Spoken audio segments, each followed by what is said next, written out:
Hello, Ursa. Hello there. What's on your mind today?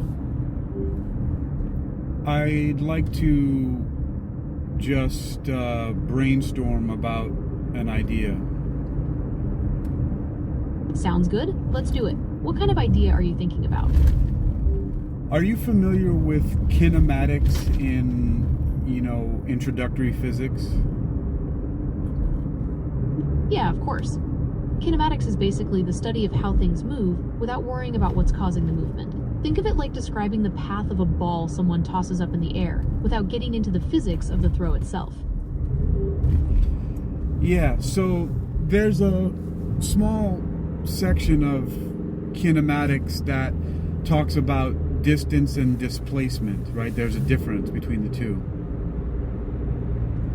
Absolutely. Distance is like the total length of your journey. It's how far you traveled in total. Displacement is about where you ended up, compared to where you started. It's the shortest distance between those 2 points, like a straight line on a map. Right, so you could, for example, go around in a circle 4 times, and if that circle is 1 kilometer, you'd have gone a distance of 4 kilometers, but if you end up in the same place, your displacement is 0, correct? That's absolutely correct. You could walk in a circle 100 times, but if you end up right back where you started, your displacement is 0. Right, and just depending on what units the circle is in, you've gone that 100 units, whether it be 100 feet or 100 miles. So here's the thing about speed and velocity. They might sound similar, but there's a big difference. Speed's just about how fast something's going, without any regard for which direction it's traveling. But velocity cares about both speed and direction. So if you're traveling at a constant speed around a circular track, your speed stays the same, but your velocity's constantly changing because you keep changing direction. Right, well that has to do with, and then we start getting into scalars and vectors, but I'm simply honing in right now onto this issue of the difference between distance and displacement. You're right, that's the key difference. Distance is just about how much ground you covered, while displacement cares about your starting and ending points. Okay, so now the brainstorming I want to do is for some reason my mind makes a lot of connections, and I've seen how we can use this understanding of distance and displacement in human psychology or human performance. Interesting. So you're thinking about the parallels between physics and psychology. That's a pretty creative way to look at things. Do you have any specific ideas in mind about how distance and displacement might relate to human psychology? Yes, how some people use metaphors when they speak about their progress in life. Sometimes someone will say, I feel like I'm, doing so much work, but I'm going nowhere. I'm sure you've heard that before, right?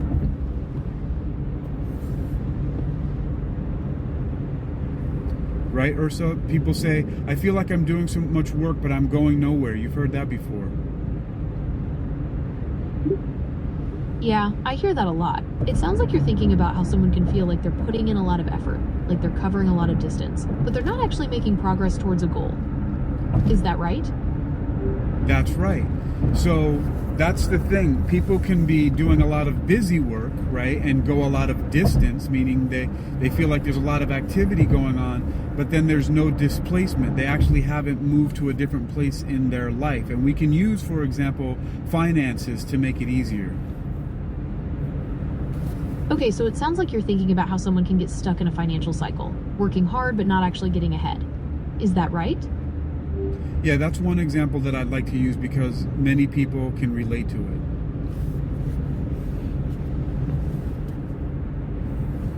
Yeah, I'll use that one example, and also fitness, because many people can relate to those examples. So to recap, you're thinking about how the distance versus displacement idea from physics can connect to human experiences. You mentioned finances, like someone working hard but not getting ahead, and fitness, where someone might exercise a lot but not see the results they want. Is that right? That's right. So we can consider the starting point to be 0, and where they want to go, we can consider that to be hero. And a lot of people they put in a lot of work and they continue to stay at zero and they don't ever get to hero. So zero, they can cover a lot of distance, but they don't get to hero, which is displacement, moving from where they are to where they want to be. That's a great way to frame it. It's like they're going around and around in circles, covering a lot of distance, but their displacement or progress towards their goal is zero. Yeah, and also there's a lot of analogies when we can look at that, for example, with the idea of a circle, like a hamster wheel. Exactly. It's like they're on a hamster wheel, going through the motions, but not actually getting anywhere new. Yeah, and the human version of a hamster wheel, we call it a treadmill. That's a funny thought, but there's a little bit of truth there too, right? Sometimes we get stuck doing the same things over and over without making any real progress. That's true, because sometimes people will put in a lot of physical exercise, but then they'll still eat a lot of really garbage food. That's why we actually call it junk food, because it really is a bunch of trash that people are putting in their body and is keeping them sick and overweight, when a lot of physical activity won't do much. That's right. You could run marathons every weekend, but if your diet's not on point, you might not see the results you want. There's also the mental side of things. If someone's really stressed out, exercise might not be as effective as it could be. Yeah, and so now that's why I've been continuing to share this idea of the emotional incubation method. Interesting. Can you tell me more about this emotional incubation method? The emotional incubation method is a way of basically going from hero to zero, or to get some displacement rather than just distance, by attaching a victorious state emotionally to a goal of fitness or finances. So it sounds like the emotional incubation method is about attaching positive feelings to your goals, almost like you're priming yourself to feel successful before you actually achieve the goal. Right, and I wouldn't completely say it's all about just positive feelings. It's really about a victorious experience, because, you know, sometimes you'll do something, you can win, but it doesn't always feel necessarily good or happy or positive. I don't want to overuse that term positive. Sure, I see what you mean. It's about that feeling of accomplishment, that sense of satisfaction when you overcome a challenge. It's about the whole experience, not just the emotions themselves. Yes. So the victorious state is really that feeling that you have when you've accomplished something, you know, when you get it done. Because sometimes there are things that you have to get done, but you really don't want to do. Like, a lot of people go to work every day, they really don't like their jobs, but they do it anyway. And when the day is over, they have a feeling of satisfaction and accomplishment because they've earned money, and the day is over and they know that they can pay their bills that month. That's true. There's a satisfaction that comes from completing a task, even if you don't necessarily enjoy the process. It's about progress and meeting your responsibilities. Yes, so part of the emotional incubation method is incubating or growing or intensifying the image and the visualization and just the whole idea of winning, accomplishing, and having victory, and really making that very clear so that you can recall it at will.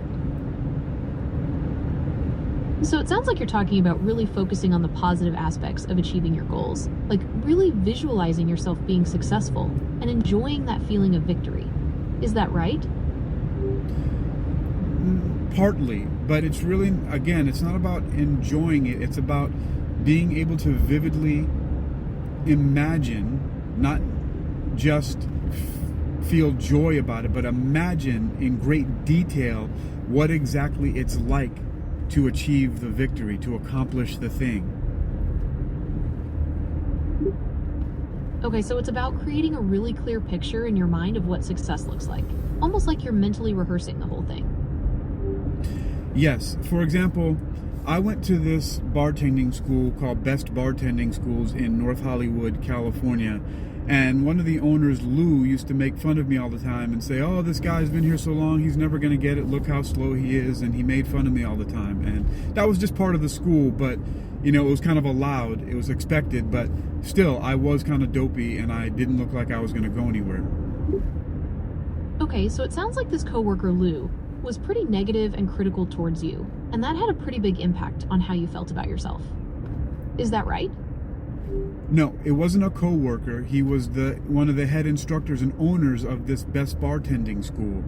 And he just kind of made fun of me all the time. And it didn't really make me feel negative that I remember, but I'm building up to a point about this story here. Okay, I see. So it sounds like while Lou's comments were annoying, they didn't necessarily bring you down emotionally. Is that right? That's correct, because what they actually did was inspire me, because I got a little bit angry and I went home one night and I visualized and imagined myself making all of the different types of drinks that we were taught inside the bartending school. And then the very next day I went and I passed with an A+. Wow, that's an amazing turnaround. So it sounds like you used visualization to really boost your confidence and skills for the bartending test. Yeah, it was really more about the skills. I don't remember feeling confidence. I just had rehearsed it with my eyes closed and going through the physical motions of where all of the different ingredients were behind the bar in my mind and moving my body in that way to the point where it became procedural memory. I didn't have to think about it. So when I went in and the timer started, I just did the job. So it sounds like the visualization wasn't just about confidence, but it actually helped you build muscle memory for the tasks you needed to do. You made the process automatic, so you could focus on getting it done. That's right. And so, you know, there's a lot of interesting connections I've been making lately to that process and something called visual motor behavior rehearsal, as well as mirror neurons. That's fascinating. So it sounds like you're thinking about how visualization can physically prepare your body for an action, almost like practicing without actually doing it. Is that right? That's correct. And it's actually been used in the Olympics, the visual motor behavior rehearsal. And it works better when somebody is already practicing a certain sport or type of activity, because their motor neurons are already primed for that activity. So the practicing just kind of really makes it a lot stronger and more intense. That's really interesting about how visualization can work alongside physical practice. It makes sense that it would be more effective for someone who already has a foundation in the activity. Well, think about this. What do you know about mirror neurons? Okay, so mirror neurons are basically these special brain cells that get activated when you do an action, but also when you watch someone else do that same action. It's kind of like your brain is mirroring what it sees, which helps with things like learning new skills by copying others. Right. So the same process happens when you imagine the doing of something. Just like how in mirror neurons, you can see somebody doing something and it can help you to learn it. The same thing happens when you visualize yourself or somebody else doing something. The same kind of pathways in your motor neuron pathways fire up so that you can get that rehearsal. So it sounds like you're thinking that visualization could actually be a way to stimulate those mirror neurons, like tricking your brain into thinking you're doing the activity for real. Yeah, and it's not that it just could, it actually, it does. If you really think about it and calculate it, the same exact thing is happening, just like with mirror neurons. If you can simply watch somebody do something else and learn by watching, then you can technically visualize somebody doing something and learn by the visualization of it. That's a really interesting idea. It's almost like you're creating a mental movie of someone else performing the task, and your brain gets involved in the process in a similar way to if you were actually watching them do it in real life. Yes, that's precisely what I speculate is happening, although there's some evidence that that's exactly what's going on. So it sounds like you think that visualization could be a powerful tool for learning new skills, almost like a mental shortcut to developing muscle memory. In a way, and also circling back to the idea of kinematics, of the difference between distance and displacement, this is one of the keys of how you can get the distance and get to where you want to be, the hero state, instead of staying at the zero state where you are now, which is just basically distance, by doing all of that activity. So to recap, you're thinking about the difference between distance and displacement as a way to understand how we can get stuck going through the motions without actually making real progress. You brought up finances and fitness as examples of this. And then you introduced the idea of the emotional incubation method, which is about focusing on the positive feelings and experience of achieving your goals. Finally, you connected this to the idea of visualization and how it might influence our brain's motor neurons, similar to how mirror neurons work. Is that a fair summary of what you've been thinking about? It's fair, but there's still a few dots that need to be connected. Okay, what else do you want to add? So simply just to wrap it up for now, that the process of the emotional incubation method is more not again about the positive emotions of it, but it is the tactile, the actual things that you will be doing when you win, when you succeed. When you can get that clearly in your visualization, it works a lot like the mirror neurons. It's a rehearsal, and it can help you to reverse engineer to get to where you want to go. So it sounds like you want to emphasize that the emotional incubation method isn't just about positive feelings, but it's also about vividly imagining the physical actions involved in achieving your goal. Almost like you're creating a mental blueprint for success. Partly, and that's maybe I'm second thinking maybe I shouldn't even call it emotional incubation method, but I like the way it sounds for now. But it's more about, imagine, if you have your eyes set on graduating from a program, if you imagine yourself walking across the stage with the cap and gown, you can kind of work backwards from that point in time to where you are now, and it will help your mind to lay out the steps to get there. That's an interesting perspective. It's almost like you're using your future success as a starting point, then working backwards to figure out the steps you need to take now. Right. And sometimes you can sort of meet in the middle. You can look from that point in the future and work backwards, and from where you are and start working forwards. And at some point you may be able to connect these different events that will be the deciding factor that links you to actually getting to that point where you walk across the stage or have your hand raised at the end of the match that you won. So it sounds like you're saying that by vividly imagining the end goal, it helps your brain start identifying the smaller steps and actions needed to make that goal a reality. Yep, that's a big part of it. So anyway, that's enough for that brainstorming for right now about kinematics and the distance versus displacement and the emotional incubation method and mirror neurons and visual motor behavior rehearsal. So it sounds like you want to find a way to connect all these ideas: distance versus displacement, the emotional incubation method, mirror neurons, and visual motor behavior rehearsal. Is that right? Yeah, and I think that I'm getting closer and closer to it.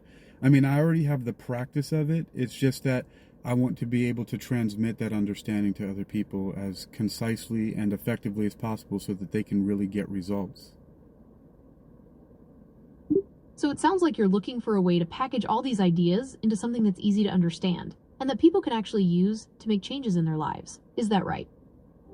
That's right, because I use it all the time to get so many things done, and I just really would like to not be one of the few people who is able to work so efficiently. So it sounds like you're motivated to help others achieve their goals more effectively. That's awesome. And it seems like you're really onto something with this whole idea of combining visualization with goal setting. Well, it's not a new idea. It's just that there's something about it, some small nuance that I'm really attempting to surface because it's part of my subconscious behavior.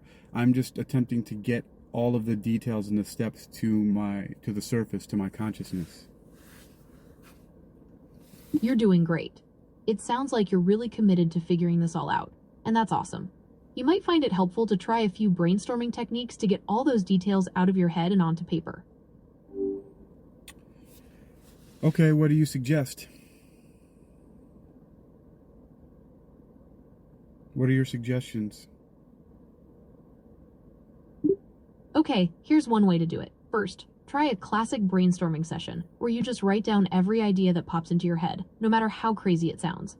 Then, after a few minutes, go back and start grouping similar ideas together. Another way is to try a mind map. With this technique, you start with your main idea in the center and then branch out with subtopics and more specific details. All right. Sounds like a good place to start.